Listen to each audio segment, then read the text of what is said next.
SLT Mobitel, the connection. SLT Mobitel, the connection. ලෙන්ගතුකම වැඩි කරගන්න ලව්ජු රුපියල් 50ට අඩු කළා. මාමේ එන්න අපිට එකක් බොමු.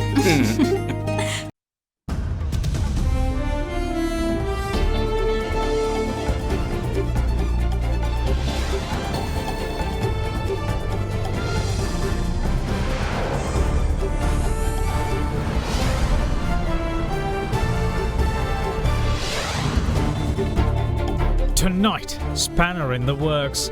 India contradicts the government's claim of Indian High Commission approving WCT deal. The reference to the approval of the High Commission was concerned is factually incorrect. Taking a stand.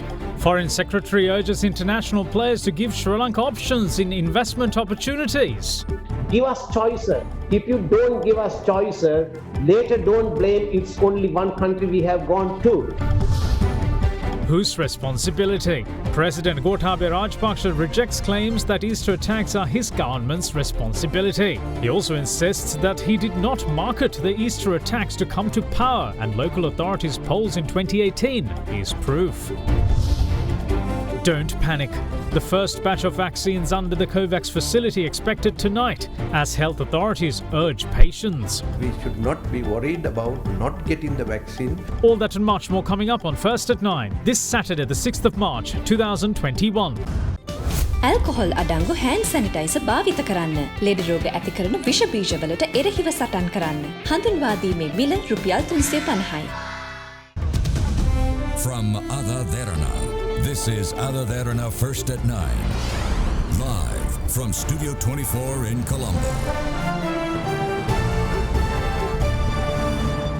Good evening and welcome to First at 9. I'm Dhammika Kanaka. Now then, India says that the Sri Lankan government's claim that the proposal on the West Container Terminal at the Colombo port has been approved by the Indian High Commission is factually incorrect. Further, it is the Indian government's understanding that the Sri Lankan government has engaged directly with investors on this project. This was divulged during the weekly media briefing conducted by India's Ministry of External Affairs yesterday.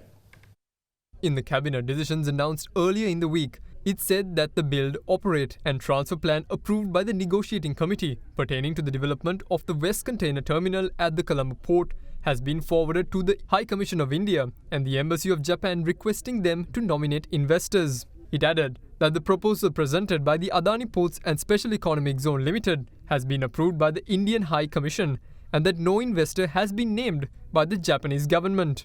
However, when the matter was quizzed from a spokesperson at India's Ministry of External Affairs during the weekly media briefing yesterday, he said that as far as the reference to the approval of the Indian High Commission was concerned, it is factually incorrect. My response to this would be that our High Commission in Colombo has already conveyed to the government of Sri Lanka that the media release insofar as the reference to the approval of the High Commission was concerned is factually incorrect. We understand that the government of Sri Lanka has engaged directly with investors on this project. With that being the case, we attempted to contact Cabinet co-spokesperson Kehelia Ramukwella in this regard. However, our attempts proved futile. We, however, managed to contact Cabinet co-spokesperson Uday Gammanpilla on the development, but he declined to comment on the basis that he was not present at Tuesday's Cabinet media briefing and is unaware of the matter. We also attempted to contact Cabinet co-spokesperson Dr. Ramesh Patirana, which also wasn't fruitful. Sri Lanka's best health insurance with the fastest claim settlement. Soft Logic Life. Pay just 500,000 rupees to reserve your unit today. Mulberry Residence. Meanwhile, Foreign Secretary Admiral Professor Jayannath Kolamage insists that India's persistence in urging Sri Lanka to uphold the 13th Amendment to the Constitution has nothing to do with the East Container Terminal deal reversal. Speaking to Al Jazeera, the Foreign Secretary also called on other international players to furnish Sri Lanka with choices when it comes to foreign direct investments. He added that there is precious little point in crying foul over favouring one country with investment opportunities in the island without giving the country choices first. You have said in the past that India is going to be top priority as far as Sri Lanka's foreign policy is concerned. However, you've recently scrapped the port deal known as the East Container Terminal with India. At the same time, you've granted some power energy projects to China. What's going on here? You seem to be favouring one party against the other.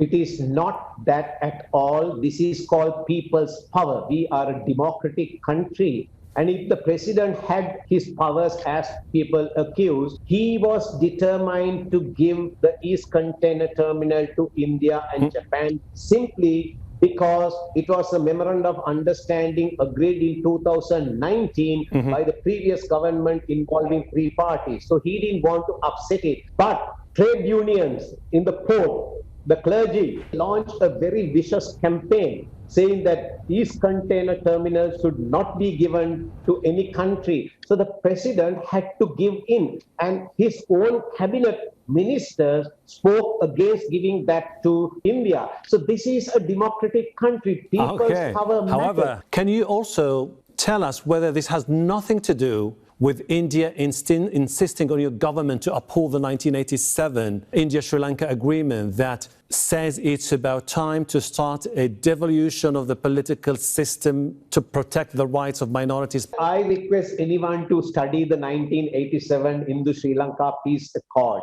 what is called the 13th Amendment to the Sri Lankan Constitution, which paved the way to create a provincial council. Provincial councils were created, chief ministers were appointed, certain amount of devolution of power except police and land power was given to the provinces. But there were two main objectives of creating provincial council. Number one, to bring peace, to stop violence. Number two, to develop those war-ravaged areas. Neither achieved. It has absolutely nothing to do with the East Container Terminal. Now we have given them a better deal. You're expanding your financial and economic relationship with China, which is paving the way for China to expand its presence, particularly on the three islands, Delft, Analativo and Nainativo. The Indians are also very concerned about this.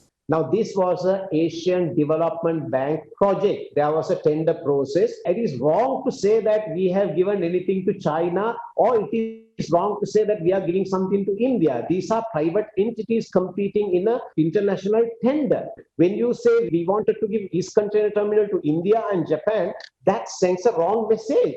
It was not so. It was going to be given to a private entity. To the US, when they refer to your relationship with China, they see it as a typical example of debt trap. End of 2020, Sri Lanka's total external foreign debt remained at 57 billion US dollars. Out of 57 billion US dollars, to China, we had only $9 billion. And that is roughly about 10% of our external debt was to China. So anyone saying China has trapped us by giving debt, you can look at the figures. What do you think will be the top challenge facing your country in the future? Is it going to be economic or security? We are going through a very difficult time to the COVID-19 pandemic. So we need to battle that, and we need to revive our economy. To do that, what we need is foreign direct investment. And for that, we need India, we need China, we need America, we need Japan, we need ASEAN, we need South Korea, we need European Union to come and invest. Give us choices. If you don't give us choices, later don't blame it's only one country we have gone to. Moving on with other local stories, President Gotabaya Rajapaksa says that the Presidential Commission report on the Easter Sunday terror attacks has clearly identified what led to the attacks and that he rejects the notion that the present government is somehow responsible for the tragedy. Speaking during his program to engage with the rural communities today, the head of state also rejected the claims that his government marketed the Easter attacks to come to power and pointed to the local authorities' election victory his party achieved in 2018 as proof. The 13th leg of President Gotabaya Rajapaksa's initiative to communicate with the country's rural community, titled Gama Samaga Pili Sandarak, was worked off today in the area of Veragala in Giribava in Kurunagala. Parallel to that, the program Dayata Elia, which aims to supply electricity to all rural households, was also launched in the Veragala village in Giribava. It will see Samurdhi beneficiary households without electricity and those on the waiting list for Samurdhi being given electricity, with the Ceylon Electricity Board waiving off the connection fee. Subsequently, the president arrived at the Maduragama ground and had dialogue with the locals present. The book, authored by Samashi Divyanjali, who is studying in the 7th grade at the UB Vanninayaka National College, was also presented to the head of state. මේ වාර්තාවක් දුන්නනේ ජනාධිපති කොමිසමක් පත් කළා මම දැක්ක සමහර දේශපාලන අය මේකෙන් ප්‍රයෝජන ගන්න හදනවා. මේක අපේ පිටින් දාලා. හැබැයි දැන් මේ සිද්ධිය සිද්ධ වුණේ 2019 අප්‍රේල් මාසේ 21 වෙනිදා. අපි නෙවෙයි බලයේ හිටියේ, මම නෙවෙයි ජනාධිපති.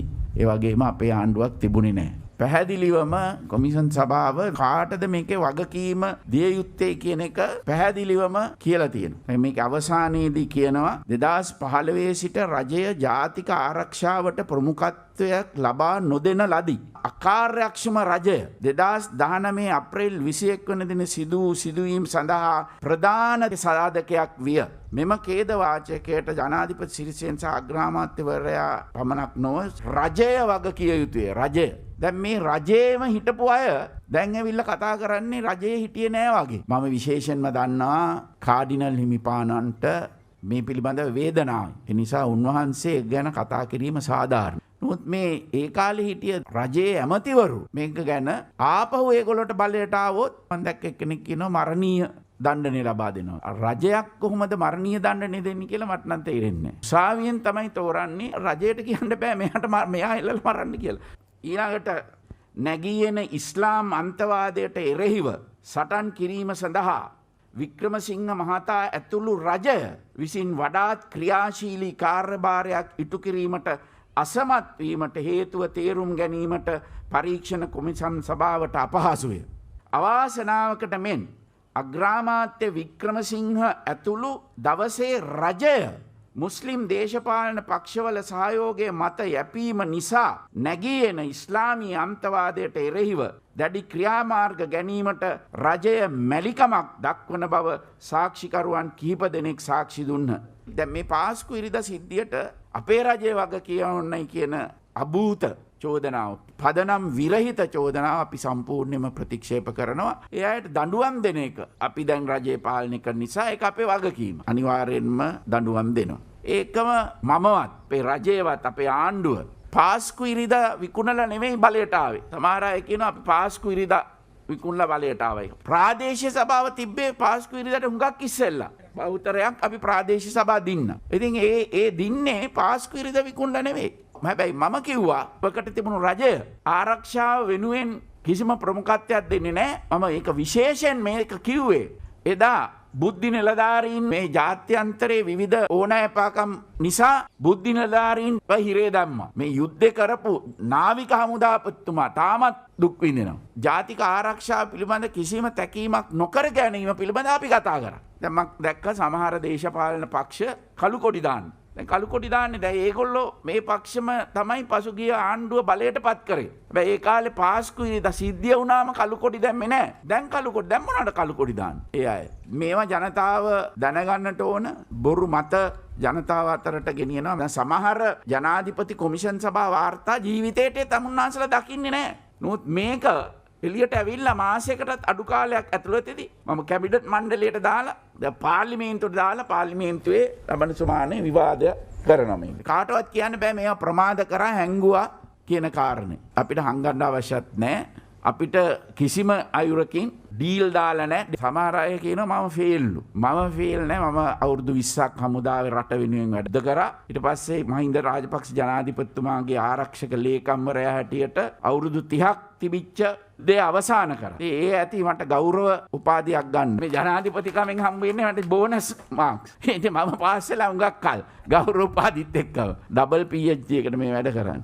The president then heard the grievances of the people. රාජාංගන ජලාශයේ වතුර බහිනකොට වැව් තාවුල්ල ඇතුළට බහලා ලොකු මුදලාල්ලා මේ වැඩේ කරන්නේ. හාලා මහටට්ට වලින් ගොවිතැන් කරනවා. කීපවතාවක් වාරි මාර්ග දෙපාර්තමේන්තුව පොලිසිය ඉදිරිපත් කරලා අල්ලලා මේගොල්ලන් උසාවියට නටු පවරන් ප්‍රමාණවත් නීති නැහැ කියලා රුපියල් 250 විතර දඩයක් ගහලා එළියට දානවා. අය හූ කියාගෙන ඇවිල්ලා ආයෙත් වහලා ගොවිතැන් කරන ජනාධිපතිතුමනේ. දිවයින පුරාම දකින්න තියෙන විශේෂ ලක්ෂණයක් අපි මේ සඳහා වාරි මාර්ග ආඥාපනත සංශෝධනය කළා. කොහොමත් වැව් තාවුල්ලේ වගා කරන්න බෑ. පොලිසිය ඇක්ෂන් ගන්න නැත්තේ ඇයි? අපිට මේකේ පුළුවන් නම් ඒ වටේ පාරක් ගහගන්න මේක ආරක්ෂා කරගන්න පුළුවන්කම ලැබෙනවා. අපි ඒක උත්සාහයෙන් පාර ගහන්න ඕනේ නැහැ එලවල දාන්න. මේ පොලිසියට කියන්නේ ඒවා. දැන් වැව් තාවුල්ලේ වගා කරාම ඊට පස්සේ වතුර නැහැ. ගොඩ වෙනවනේ. ගොඩ වෙනවා සර්. පොලිසියෙන් ඉඩ දෙන්න එපා.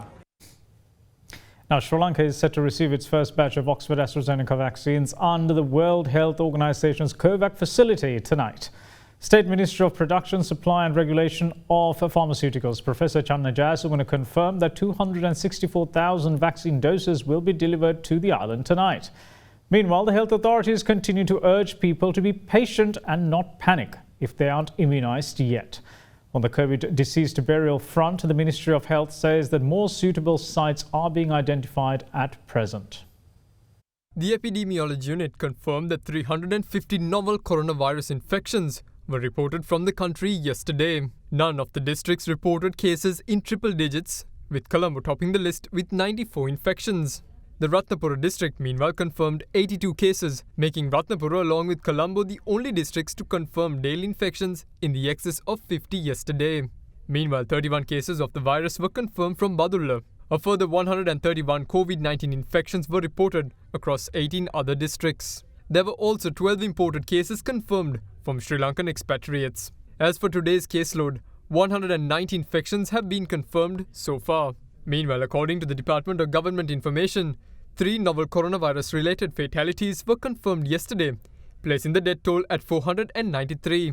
While all 3 victims were men, the deaths had actually occurred on the 18th and 19th of last month. In the meantime, remains of 8 more COVID-19 victims were buried at an approved site in the area of Uddamavadi in Batiklo today. Chief of the National Operations Centre for the Prevention of the COVID-19 Outbreak, Army Commander General Shavindra Silva, confirmed that Army personnel handled today's burials. Yesterday, the site was used for the first time since the government permitted burials of COVID-19 deceased, with the remains of 9 persons being buried there. Speaking on the topic of COVID-19 burials, Deputy Director General of Public Health Services Dr. Hemantha Herath says that the number of sites could increase in the future as more and more appropriate burial sites continue to be identified. With regards to the cremation and burial of corona deaths, all the rules and regulations are published under the Quarantine and Prevention of Disease Ordinance of Sri Lanka. The Honourable Minister of Health has gazetted the required regulations under which the implementing authority is the Director General of Health Services, under which the relevant guidelines have already been issued and suitable places for burial have already been identified, and now more and more number of places have been identified, and this number will go up in the coming days as and when we find more suitable places, and the activities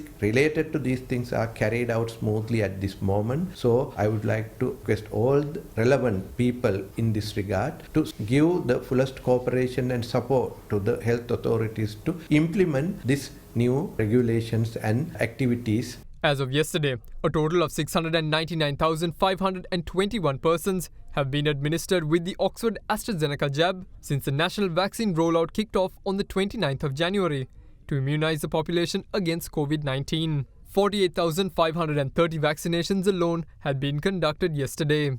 Health authorities yet again urge the public to not panic if they haven't received the jab yet, assuring that all those eligible for the vaccine will be immunized. There had been certain complaints that certain people in certain places where the immunization campaign already completed have not been able to get their vaccines due to the rush. We know that in many places the program was carried out nice and smoothly, but there were certain incidences where certain places there was some kind of overcrowding, and we requested the public to be patient and wait until this rush is over, and then I assured that they will be given the vaccine leisurely. And if any person who was not able to get this vaccine in their respective areas, we request them to liaise with the medical officer of health of the area or the public health inspector of the area, and they will arrange an alternative place on an alternative day, not necessarily very soon, but at least when the new stocks of vaccines arrives, they will arrange a date for you all to get the vaccine, as the policy of the government is to cover all people who are eligible to get vaccine, and therefore we should not be worried about not getting the vaccine. In the meantime, Sri Lanka's first incident of vaccine queue manipulation was recorded today with the arrest of an office assistant at the MOH office located along Deans Road in Colombo. The suspect had obtained 1,000 rupees from people in return for facilitating an advance place in the queue. The police said that they had found 20,000 rupees in the possession of the suspect. In the meantime, the island's COVID-19 recoveries rose to 81,769 today, after 440 persons confirmed to have fully recovered from the virus. That leaves the number of active novel coronavirus cases in Sri Lanka at 3,078. We will see you shortly. Stay with us. නිවසේ මෙවැනි මතු පිට රැඳෙන විස බීජ 99.9%ක්ම විනාශ කරන Vim Cleaners. Welcome back. You're watching First at 9. Now, a hit-and-run incident early this morning left one person dead and 2 others injured. The incident happened in the area of Valavatta along the Marine Drive in Colombo. The police say that the suspect had been under the influence of liquor.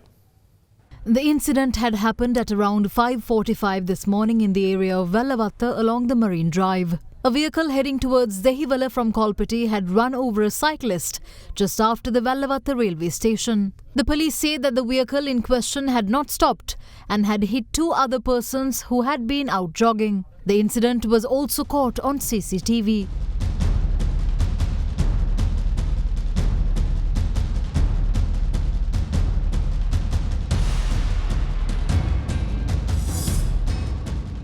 But another motorist had given chase and had ensured the driver of the fleeing vehicle was in police custody. The preliminary investigations have revealed that the driver involved in the hit and run was under the influence of liquor and had been returning from a nightclub. The cyclist who was run over and the 2 joggers were admitted to the Colombo South Teaching Hospital. However, the cyclist had succumbed before being admitted to hospital. The deceased is a 57-year-old from Rajasingha Road in Valavatta.